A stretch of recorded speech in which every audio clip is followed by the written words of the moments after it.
My name is Johnny Torres. I represent an organization called Save Latin America. But you know what? When we say Save Latin America, don't confuse yourself with the name. Because as much as we are concerned about the development of Latin America, we are also very concerned with all of you, with all the Latin Americans living in the United States. Therefore, Save Latin America is a civic organization whose mission is to provide a better access of information to Hispanics about the services and opportunities to grow in whatever it is that you want to do in this country. So despite the fact that the name is Save Latin America, we begin here. And when the founder of this organization asked me to help him to develop this project, and I asked him, he says, when he said the name Save Latin America, I said, Tony, Save Latin America. That name, I don't know, it doesn't fit with what the things that you would like to develop and do in this country. And he says to me, John, one day I was talking to a group of friends and the idea came and the name Save Latin America came to mind, and this is how we incorporated the organization. And you know what? You're right. The name may not be the best name, but think of this, John. How many Hispanics are there in this country? Well, 30 million. Imagine, John, if 30 million Hispanics in this country, representing 21 Latin American countries, if all of them were millionaires, what would happen to Latin America? My God, I said, it makes sense. So then we started developing our programs. Save Latin America was created by Mr. Antonio Ibarria. Mr. Antonio Ibarria is a man that came at a very young age from Cuba. A very humble man from a very humble family. He worked very hard. He planned his life, and today he is a publisher. He publishes 5 newspapers in New York and New Jersey, Connecticut, Philadelphia, and even in Boston. And that man came from a very humble family. And he says, I like to give to my community something, so therefore I have this idea. We began developing that idea. We work, Save Latin America Inc. works through a number of the commissions. We have a commission that we call Government Awareness Commission. That commission creates courses and training to teach our people about the structure and functions of our government. Then we have a health commission. That health commission composed by a group of doctors, what we do is we go around the hospitals and medical care centers and we look for the programs and services that they have free of charge for our community. And then we publish it in all our newspapers. Then we have an industry and commerce. That is the one that is dealing with the economic aspects of Latin America. And we promote tourism to Latin America. And we promote investment in Latin America. And then we have the Education Commission. Dr. Ramos was one of the founders of this commission, which is composed of a group of educators and members of Board of Education. If you get a program, you're going to see the names in the bottom of that page. And then what this commission did was create, and let me tell you why. Simply because we're very concerned about the fact that Hispanic youngsters get out of school before they finish the high school. At the rate, I think it is 40%, 30% here in the state of Jersey. At the national level, at the rate of 40%. And then, if you get out of school before you finish your high school, where are the judges of tomorrow in the Hispanic community? Where are the Brendas Jimenez of tomorrow? Where are the school principals of tomorrow? Where are the teachers, the doctors, the engineers, the architects? And I'm sure I could almost feel it in my heart, in my blood, that there are a lot of doctors and judges and engineers and Brenda Jimenez and architects and all of these beautiful professions represented very well in each one of you for the future. So Save Latin America, then this commission created this program called Reaching Our Dreams. And what we do is that we bring successful Hispanics to come and tell you their stories. Because you know what? You said it in your pledge to the school. If you work hard, you're going to accomplish beautiful things. So tonight we have three speakers. We have a judge. We have Ellis Sosa is not here yet, but she is a professor. As a matter of fact, I think she's coming in now. She is a professor. And we have Brenda Jimenez, who is a very dynamic young lady. And I'd like to introduce to you the Honorable Hector Rodriguez, who is a judge in the Jersey City District. It's a pleasure and an honor for me to be here with you this morning. I prefer to see you here than not see you in the courthouse. Unfortunately, I see too many young people at the courthouse every single day. All right? Some of them, they play hooky from school. Truancy. They don't go to school on a regular basis. And then we get them and their parents. All right? Sometimes we get students, they get caught with drugs. Sometimes they drive, they don't have a driver's license. Sometimes they do silly things, and then they have to come before a judge. Does anyone know what happens when you come before a judge? What happens when you come before a judge? Huh? If you get arrested, you can have a record. And then later on, when you want to get a good job, you want to go to college, you want to do things, it's going to hurt you. So this is the time right now, at your age, to make a decision. The decision that you need to make is a decision that you can be all you can be. Whatever it is that you desire to be, in terms of a career, you can be. The opportunities are there. There are scholarships that are available. The schools are available today. They're open. And you have a great opportunity.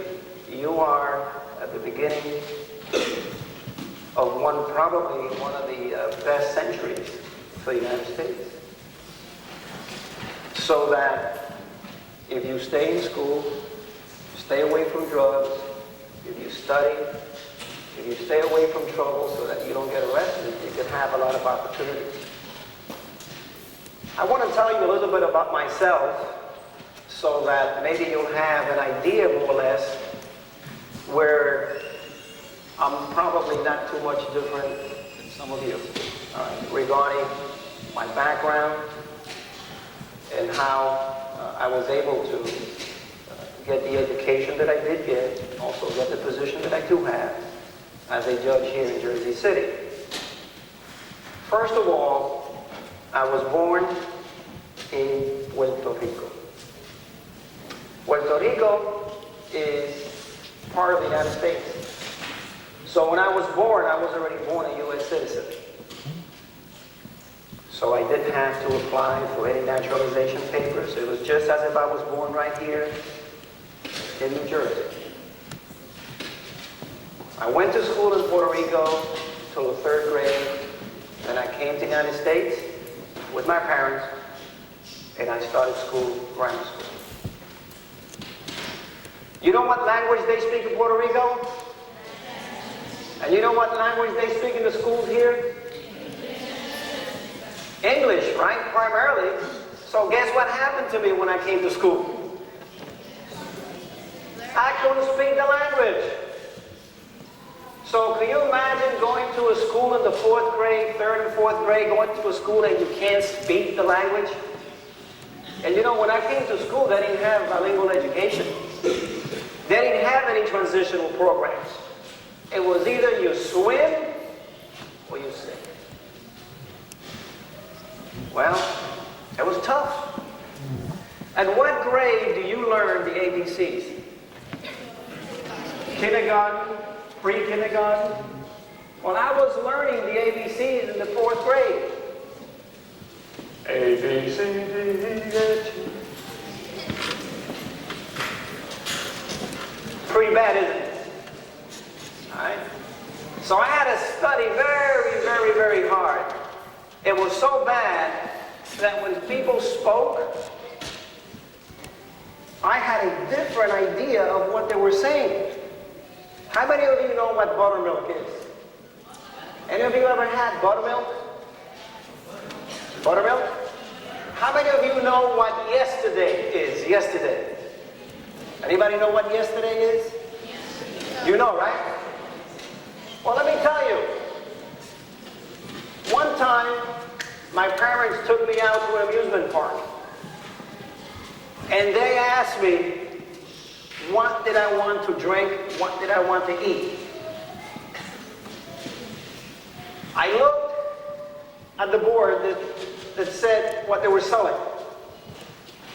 And it said hot dog. Well, to me, in Puerto Rico, a hot dog es un perro caliente. I said, I don't want to eat a perro caliente. That's a regular dog that's hot.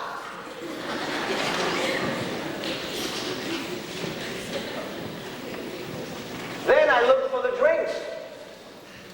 And there was buttered milk. And I like milk, and I like butter. So I thought it was a special drink where they take milk and they put butter and mix it together. I took one swag of that. Tastes terrible, buttermilk, right? It isn't milk with butter. I remember one time in school where the teacher was talking to me and was telling me that something happened yesterday. To me, yesterday means yes, which is sí, and today, which is hoy. So I thought the teacher was talking about something that happened today. And I was saying, no, no, no. He was saying, yes, yes, yes, yesterday.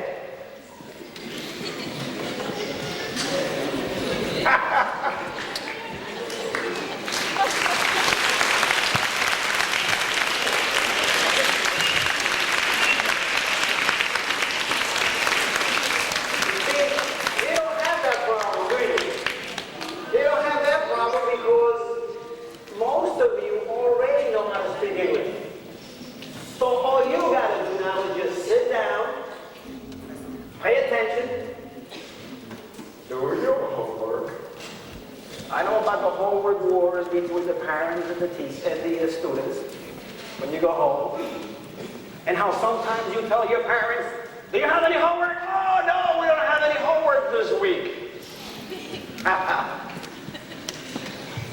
Right?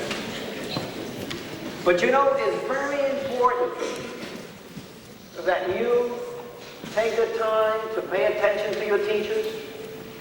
They're here because they care about you. They're here because they're not here just to make a salary. They want to make sure that you get a good education. I happen to be a jurist, which is a judge, which is a lawyer. This is the robe that I wear when you come and see me. See me smiling now when I'm in court? I put on a different face. I put on a mean face. And when you come before me, I read you your right. You have a right to remain silent. Whatever you say will be used against you. And we may put you in jail. You have a right to have an attorney. If you cannot afford one, we may give a public defender. Can I have a real lawyer? Yes, a public defender is a real lawyer. You have a right to have a trial. What's that? Well, that's when the state has to prove that you're guilty beyond a reasonable doubt. You're presumed to be innocent. The state has to present a case against you. You don't have to say anything, but if they prove the case beyond a reasonable doubt, I will send you to jail. so you don't want to see me wearing this robe, right? You'd rather see me here when I come every year or whenever they invite me, so I can talk to you. How you can become one of what I am. There was a time when I didn't even know how to spell judge. I didn't even know what a judge was. We didn't have a judge in Puerto Rico. We had jueces in Puerto Rico.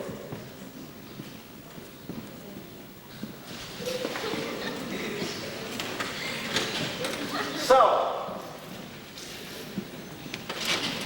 today, I'm a judge, and I'm also an educator.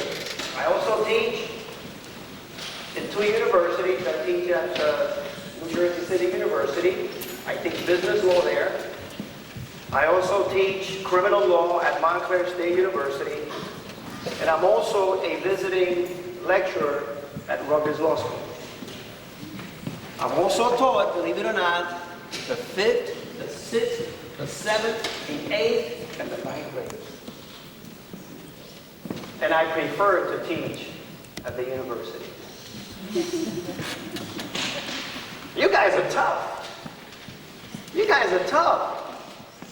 It's tough to teach kids your ages. It's very tough. But you know what? It is also very rewarding, and I'm sure the teachers will tell me that they do enjoy teaching you. Because on the one hand, you're very tough to sit down and take it easy and pay attention because you will get a lot of energy and you want to move all over the place, especially your jaws, right? Is that you? You, Mr. Jaws?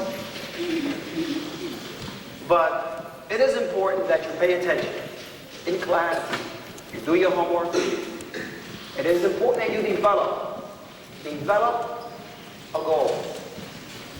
If you want to be a judge, that means that you got to finish high school, you have to go to college and get a degree, then you got to go to law school, and you got to get a doctor's degree, then you got to take a bar examination, then you have to practice law for a number of years, then if you're fortunate, you will be appointed to be a judge.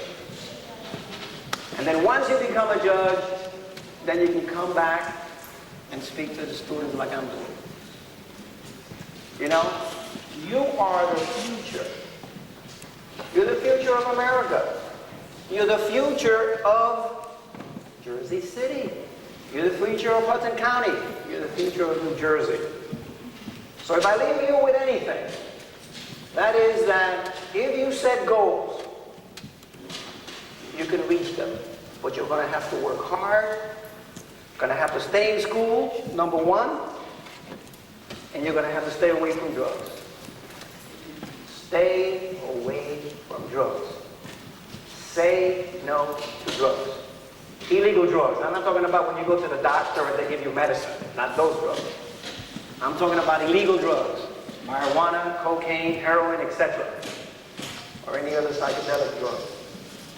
They got more names than I can imagine. When I get people in court, they give me all these names, and I can't keep up with all the names of these drugs they have now. So if you stay focused, if you have a goal, you could be a judge, you could be a teacher, you could be a teacher just like your teachers here. You could become an educator. You could become whatever it is that you want to do with your career. I guess we're going to be here for a little while. My time is up.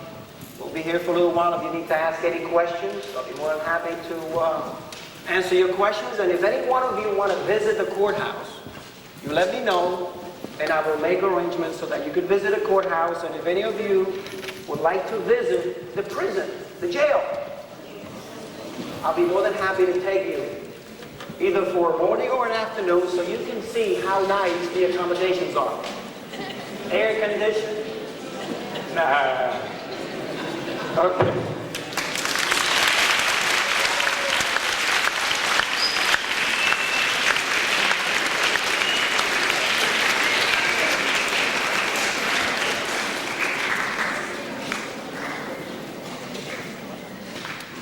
The next speaker we have with us is Elise Sosa Espinosa, and she's with the New Jersey Kid Care Community Outreach Program, and I'm sure she'll tell you a little bit about herself and what her contributions have been to the community.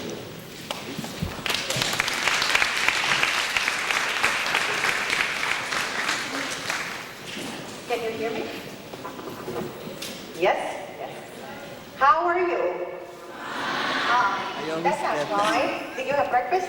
Oh, that's it. Something is missing. I would like to add to what Judge Rodrigyez said. Yes. Okay. I would like to add to what Judge Rodrigyez said. And I visited the jail during Thanksgiving time last year, and I was in tears. I went to give a motivation speech, and I couldn't talk. Why I couldn't talk? Because I saw such a hunk of a man. Okay, you're talking about the nice, built up, good looking, the Hulk. Yes, the one you like, you know, the cute one.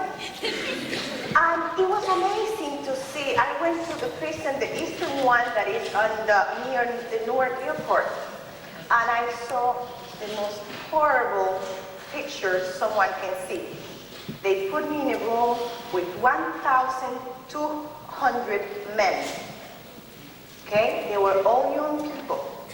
There was no one there that was older than 40 years old. I'm an old lady, I'm 46. So when I saw that, I saw my son, I saw my grandchild, I saw many things in my life that could have been gone wrong, and I was lucky that God gave me the opportunity to see my family succeed and not to get into such a painful situation. And I will encourage you to go and see or read something of what happened when you make a mistake in life. And that I wanted to add from what the judge said. The court is not nice when you make big mistakes. Those people are going to be in jail for 13 to 15 years of their life. I met somebody who was an MD, a doctor. He was using heroin. So his wife was telling him, I'm going to leave you. So in the height of the heroin and the fact that his life was leaving him, he took a gun and shot her. An Italian doctor. So mistakes with drugs can happen to anybody, and anybody without, doesn't matter the level of education. It can happen to everyone. The big thing about drugs is don't start. Don't make that mistake. He started with marijuana and he ended up with heroin. At the end, he was wasted. Even being an MD, a doctor. You know what it takes to be a doctor? It's a lot of studies and a lot of your time. Let me go back to say to you, and also to thank the teachers and the committee for inviting me to be here with you and talking to you, to give you my little background. I am originally from the Dominican Republic, soy dominicana. I came to the United States when I was 14 years old. I went to Dickinson High School. We didn't have bilingual education then. So my teacher, I was very good at math. They gave me a test and I passed with high grades. But what happened? I didn't know how to say anything in English and I was 14. I was at the age where you like the kids, where you fall in love, where you want to talk to your peer, where you want to see your friends and you can't because I couldn't have friends, I didn't speak the language. At that time, there were not many Hispanic people in Jersey City. There were a few, but not so many like there are today. So when I went to the teacher, they gave me the regular English. And I'll never forget that Italian lady. Her name was Mrs. Buffani. Mrs. Buffani was so nice to buy me an English and Spanish dictionary and gave me a book. Charles Dickens is a famous writer, English writer, and she bought this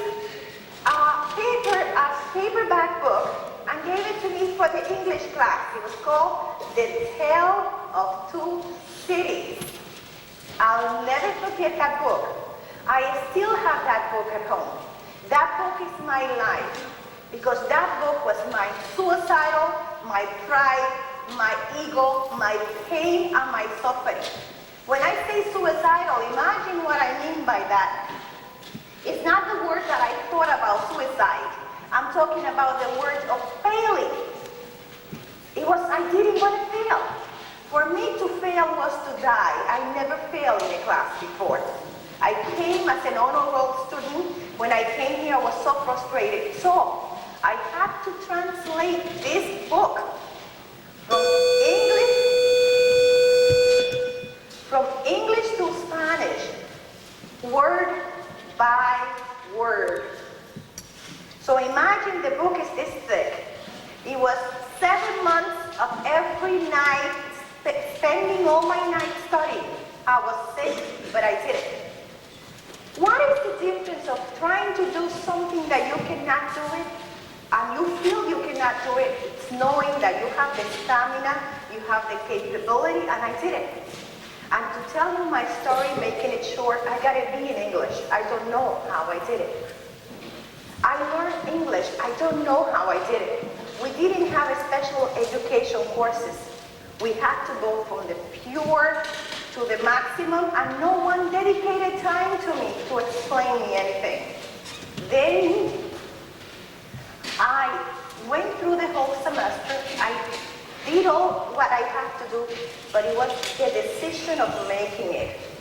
I'm going to ask all of you, in the decision of making it, in the decision of being you, in the decision of making your step in society, because this is very important.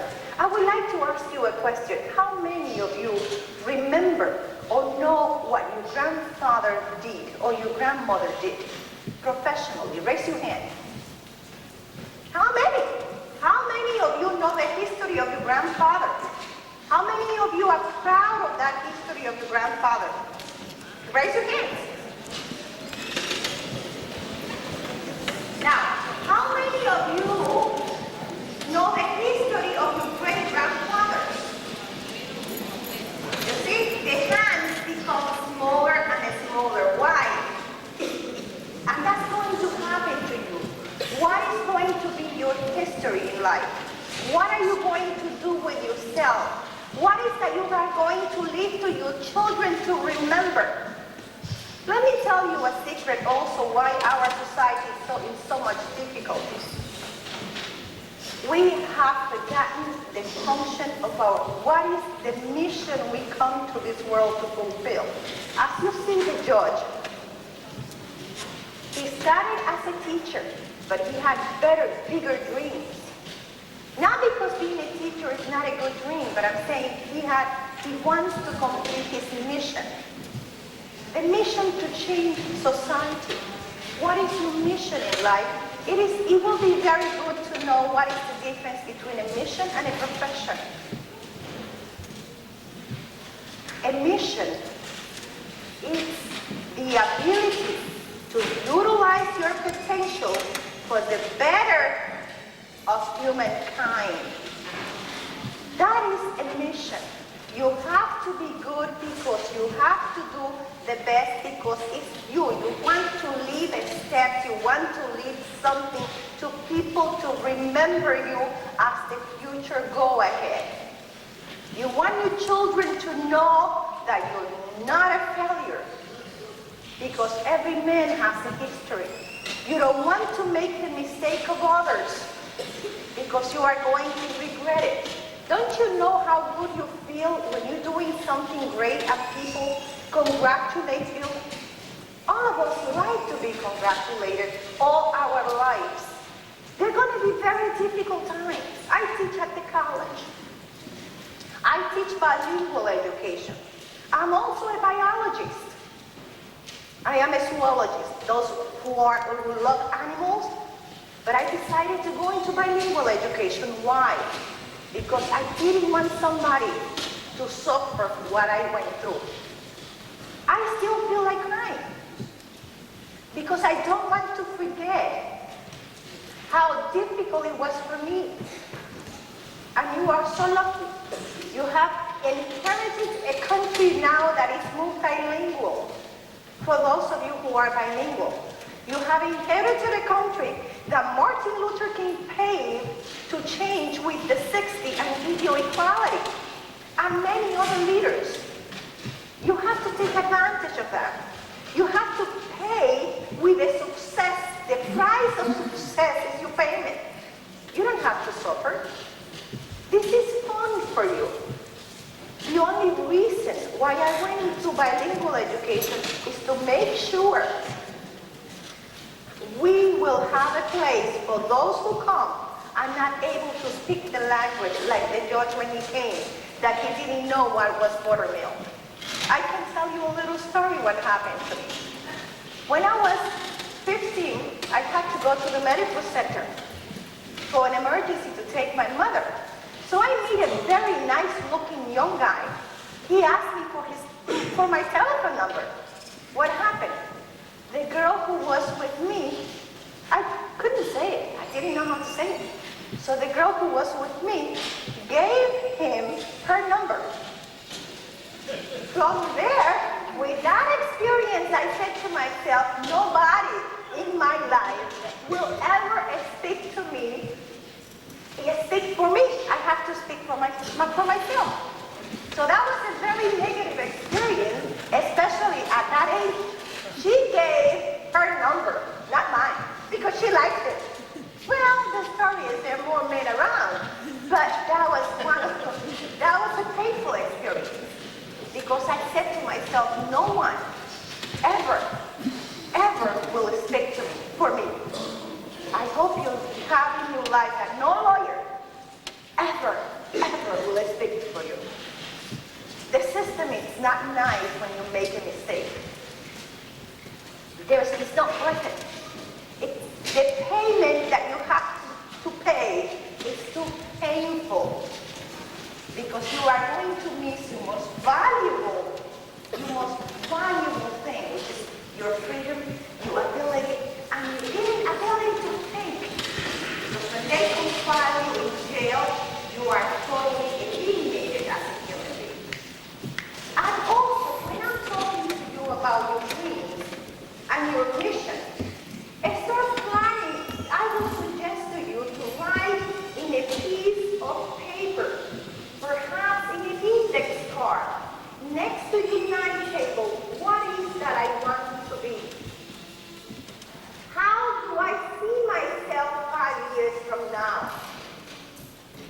You have to have that in order to define yourself and define your dream, define your mission, and define your purpose in life. You're not a vegetable, you're not a dog, you are a human being.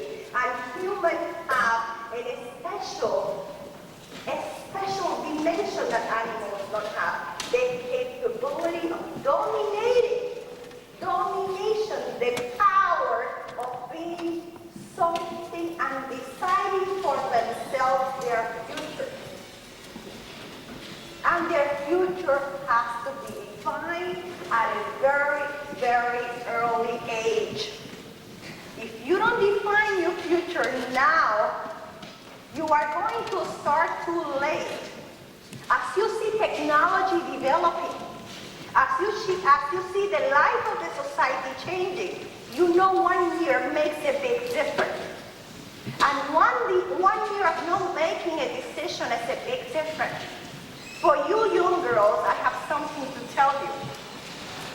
Doing this job that I'm doing, which is reaching out in the community for the university kids here, I'm finding a lot of young girls like you being pregnant. It is a very difficult experience. As a mother, I had my 2 children while going to college. I married very young, but it was the call of the time. In my time, when you were dating, you were supposed to be planning to get married, and I got married. Now the life is different. When I see this young girl, I see myself how difficult it is to be carrying a child. It takes an enormous responsibility. It's an incredible suffering. It is too painful. When you can have fun, the baby is crying. When you want to go to a party, the baby has a fever. Out of a little mistake or a misunderstanding or improper relationship, the difficulties are enormous. Then you have no choice in life but to go in this life with an enormous load. A child is beautiful, don't have me wrong. I love my children, but it's so good to have your children at the right time, in the right place.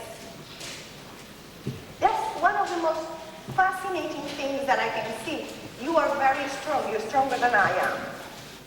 You are very brave. You're braver than I am. That is part of life.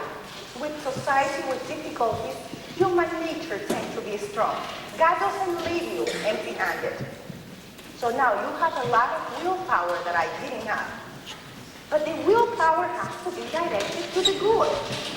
What is happiness? I want to leave that in your mind. First of all, I want to leave in your mind what is your future.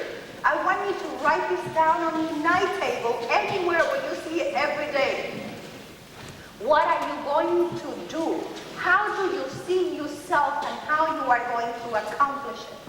And it doesn't matter if you have to change that car 3 times a week, but you're thinking about, and that makes a difference. The next thought I want to leave in your mind, don't make mistakes because mistakes are paid highly. If you do drugs, you have a problem.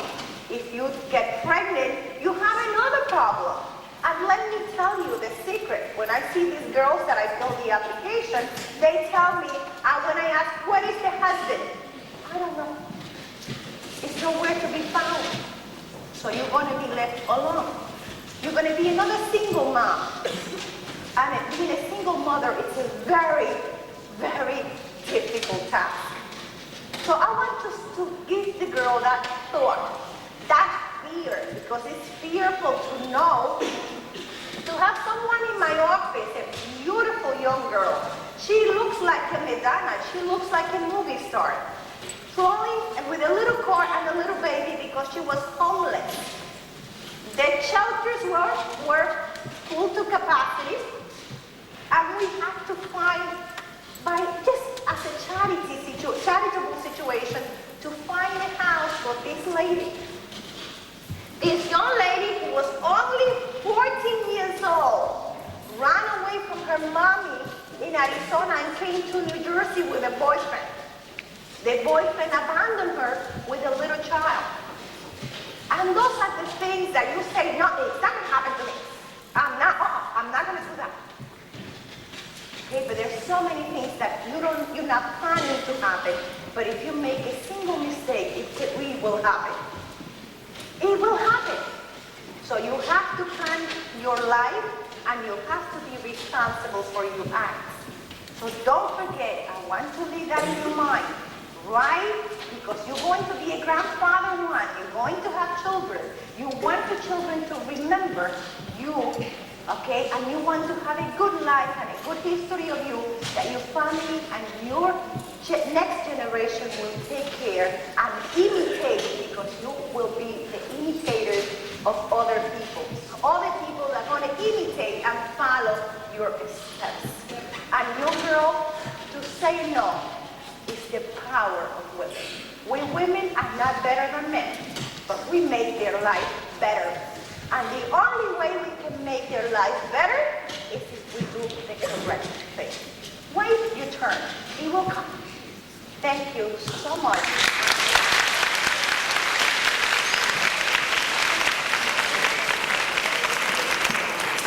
Ms. Brenda Jimenez. Brenda is the Assistant Director of the Public Sector Campaign, United Way of Essex and West Hudson. Okay, Brenda? Okay. You guys see me? Good morning. Can you give yourselves a round of applause for being here today?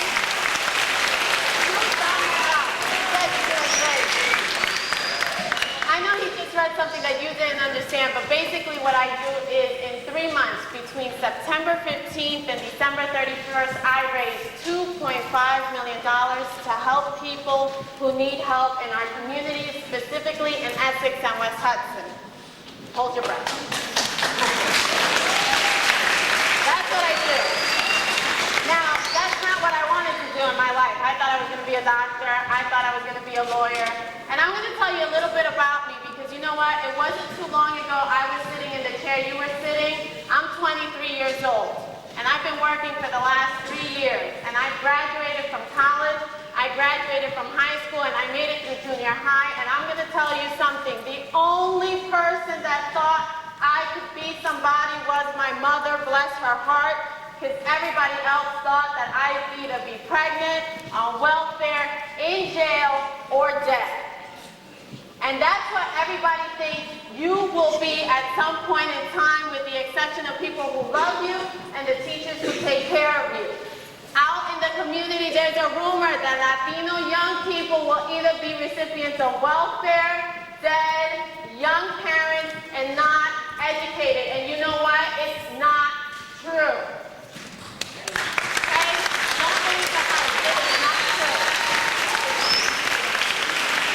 So how do I do it? I didn't grow up in a nice neighborhood. Do you know who Big Pun is? Yes. I grew up 3 blocks from his house. 3 blocks from his house. I grew up in the South Bronx. I was an Army brat.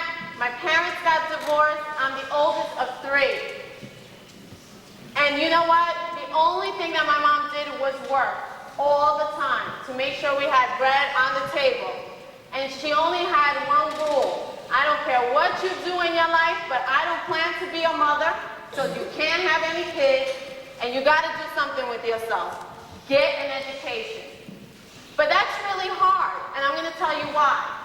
In the 7th or 8th grade, I was around a bunch of knuckleheads who thought that reading and doing good in school was not important. But I had my mother I had to go home to, who wanted to make sure that I was doing homework, reading, and doing what I had to do. So, by the grace of God, I got out of junior high school. And when I was in junior high school in the Bronx, you can apply to go to any high school you want.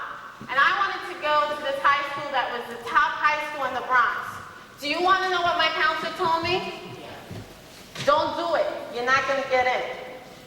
I was mad. I cried. I screamed. Said, I'm not going to get in. Is she out of her mind? I'm getting in. And you want to know what? Not only did I get in, but it was a private school, and I didn't have any money. They gave me a full scholarship. How about that one? It gets worse. Now I go to high school. And you know how when you go to high school, there are a lot of cute guys? And you want to be everybody's friend? And there's a party here and a party there, and you want to do this, and you want to do that, and you want to be everywhere? Well, let me tell you, it is very hard to survive high school. Do you want to know why? I'm going to tell you a secret. Because you become your own worst enemy. You want to do everything but what you have to do, what you need to do. And you want to know why I know? Because by the age of 16, I was in his courtroom because one of my friends had gotten locked up for killing somebody at 16. Then I returned into his courtroom to watch the murderers of one of my best friends get arrested and locked up 25 to life for taking my best friend's life. By the age of 18, I had made it through high school. 3 of my girlfriends had children, could not go to college because they had to work and had mouths to feed. I had lost a friend. 2 of my friends were drug addicts. And I had to make a painful decision. Do I go that way or do I do the hard thing? Graduate from school. Because it is a hard thing. You know why? Because you got to sit behind a desk and you got to read. And you got to dedicate yourself. And then you got to prove to everyone in that school who thinks you're going to drop out any day now that you're going to make it. And believe me when I tell you that they think you're going to drop out any day now. And what you should do with that energy, that anger, is not say, okay, well, you know what? You're right. I'm going to drop out. You should take it and say, you know what? You're wrong. I'm not going to drop out. And I'm better than this. That's what you do with it. And that's what I did. You know what happened to me my junior year? I lose a friend. I got a couple of friends locked up. Some friends are getting high. I walk into a counselor's office and I say, okay, Mama says I have to go to college. What is this thing about? How do I get in?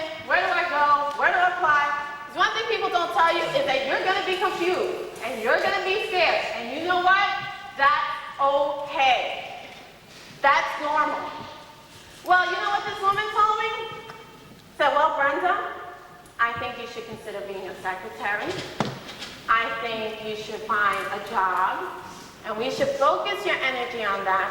Because if you went to college, you would not be able to survive. I laughed. I went home again, kicking and screaming and crying. So, does this lady know who I am? I just got into this school I got it paid for. What is wrong with her? All I want to do is make it. All I want to do is go to college. You see, Ma, I can't go to college because this woman just told me I can't go to college. What do you want me to do? She said, you go back there and you tell her I'm going to college and you're going to help me. Needless to say, she didn't help me. I was confused. I didn't know what that application process was like. I didn't know what I was going to do. And you know what I did? Me and my friend, Barbara Lopez, bless her heart, sat down and had to read, fill it out on our own, figure it out. A little help with my mom, a little help with her mom, and we got through the process. Barbara got into St. John's University along with Felipe Lopez, so we were watching basketball, and I got into Seton Hall University.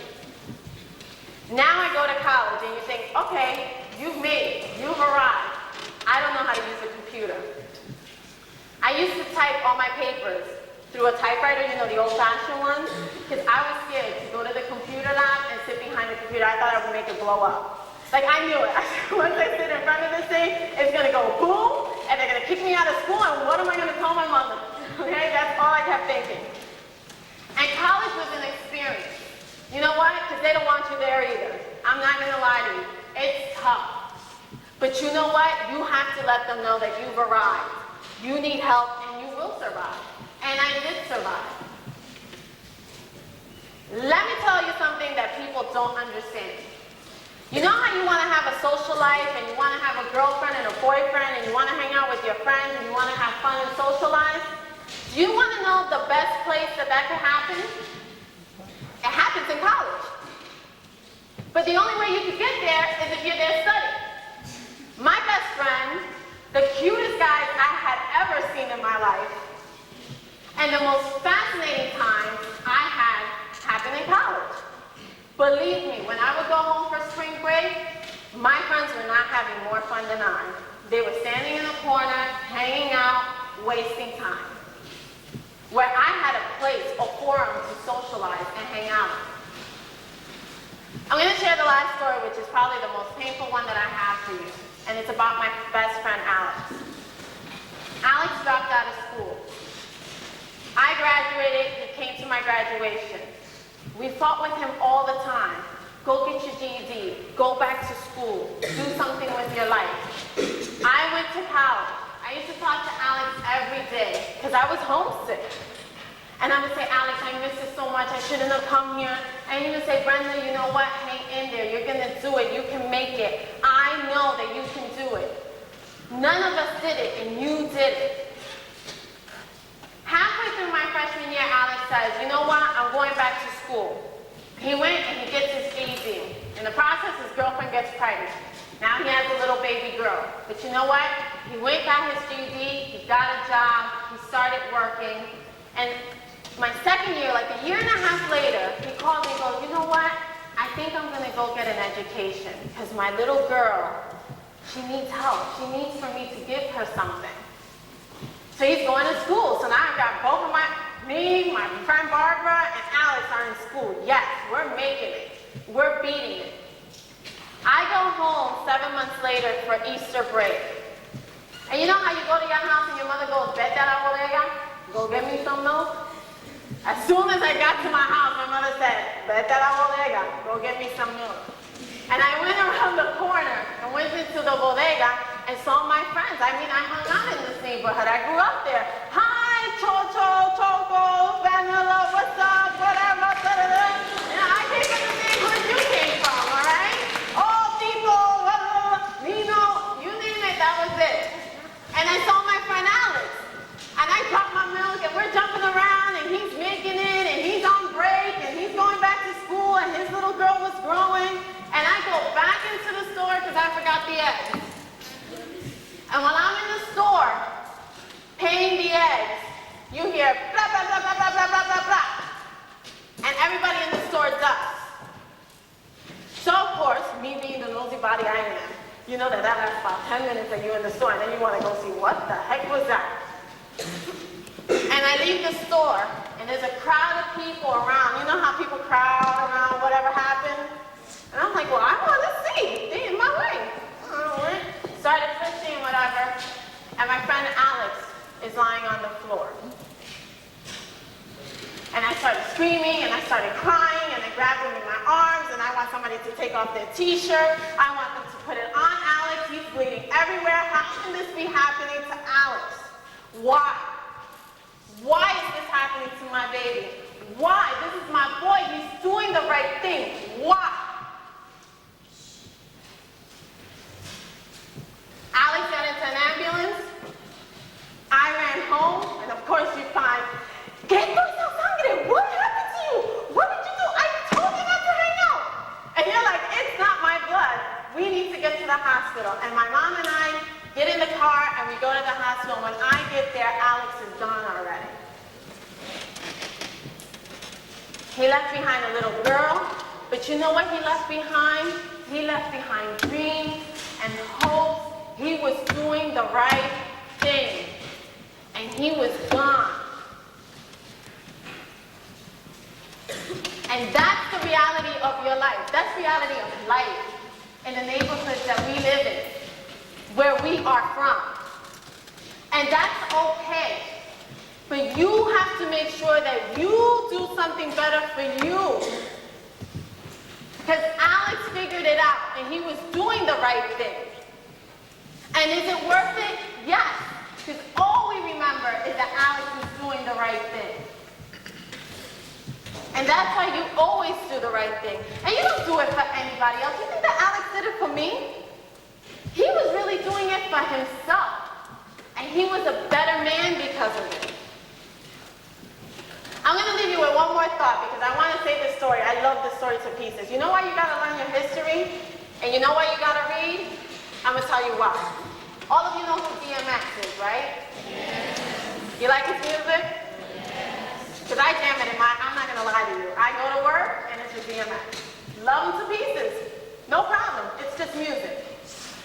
The other day I was listening to something very interesting, and I'll leave you with this. He went to do a concert, I think it was in Trinidad. And Trinidad has a law that you cannot curse in public because you will get arrested and fined. His publicist and all his people go down that work with DMX to sign this contract because they're going to have a concert in Trinidad. Sounds pretty good, right? He signs the contract. He goes into Trinidad. He jumps onto the stage. And 3 sentences into it, what does DMX do? He curses. You want to know what happened? 2 seconds later, he got arrested. He spent 2 nights in jail. He had to see a judge. When he goes up to the judge says, you have to give me $25. That's the fine in Trinidad for cursing. And by the way, that $500,000 contract we have for you coming in here to sing,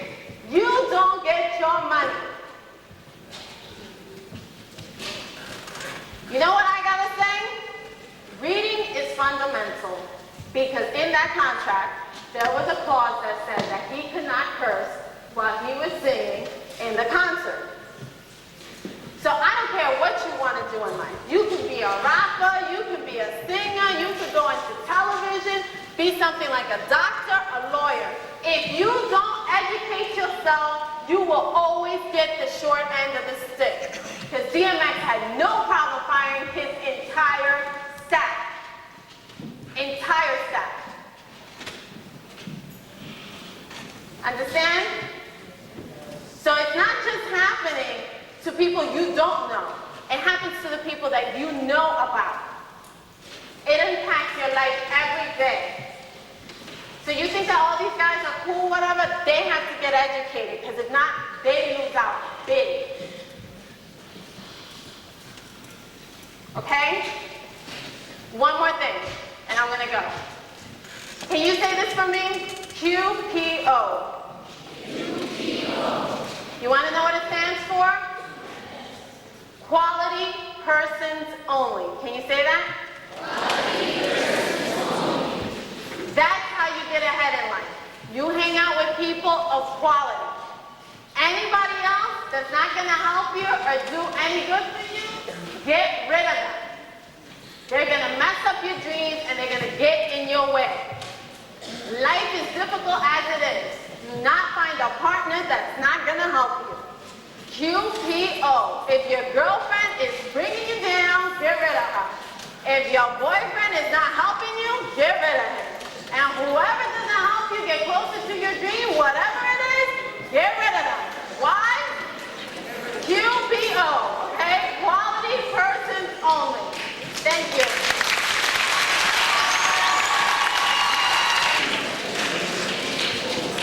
You know, it's interesting when you hear the stories of other people, because you realize that their stories are not too different from yours. Because as you know, I've told you many times over that I graduated from here. And just like Brenda, when I was in high school, my guidance counselor told me not to take college courses because I didn't have the potential to go to college. But somehow, with the Upward Bound program, I got into college. When I got into college, they told me, don't go into the education program because you won't be a good teacher. Of course, I had to fight those battles. When I decided to go to Columbia University, well, don't apply there because you're not going to get in. Yes, I did get into Columbia University, which is one of the most prestigious universities in the country. So bottom line is that you have to believe in yourself, you have to believe in your ability, and yes, there are going to be people out there that are going to say, no, you can't do this or you can't do that. There will always be obstacles, but it is up to you to believe in yourself and say, yes, I can do this and I'm going to do it despite the obstacles that are put forth in front of me. Again, I want to thank Juez Rodrigyez. I want to thank also Elise and Brenda for coming to school and for sharing their story.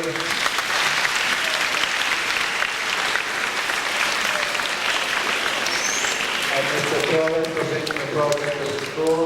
And I know we say it every day as part of our school pledge, which is we at Conti we what? Can hear you. Say it again. We say that every day, right?